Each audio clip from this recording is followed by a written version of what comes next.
घेऊ विसावा ह्या वळणावर ह्या माझ्या नव्या कोरकर यूट्यूब चॅनलवर आपलं सर्वांचं मनस्वी स्वागत आहे. 60 ते 70 ह्या दशकातील विस्मृतीत गेलेल्या काही कविता मी आपणासमोर सादर करीत आहे.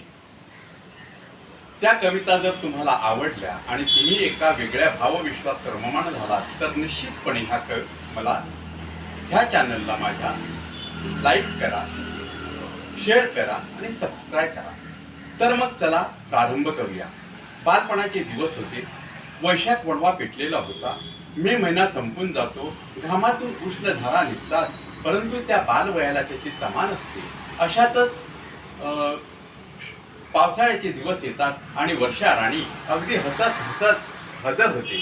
अशाच ह्या हजर झालेल्या वर्षा राणीच्या स्वागतासाठी सर्व विद्यार्थी उत्सुक असतात. मीही खूप लहान होतो, बालवयात होतो, बिगरी इयत्ता होती आणि पळत पळत पळत पळत शाळेत पोहोचलो होतो.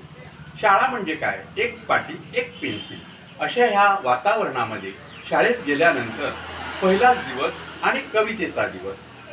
एक बाहुली नावाची एक कविता इयत्ता बिगरीला होती आणि ती कविता मी आपणापुढे सादर करीत आहे. या बाई या बाई या, बघा बघा कशी माझी बसली बया, ऐकून येते ऐकून येते, हळूहळू अशी माझी छबी बोलते, डोळे फिरविते डोळे फिरविते, लुटू लुटू कशी माझी छबी बघते, मला वाटते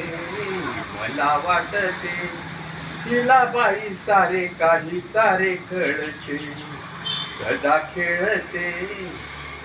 खेळते कधी हट्ट धरून मागे भलते, शहाणी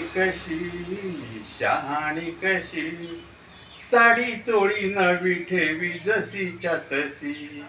प्राथमिक शाळेतील हे जादूनी मंतरलेले दिवस आठवताना खरोखरच मी त्या काळातील असंख्य लोकांना पुन्हा एकदा बालवयाकडे नेण्याचा प्रामाणिक प्रयत्न करीत आहे.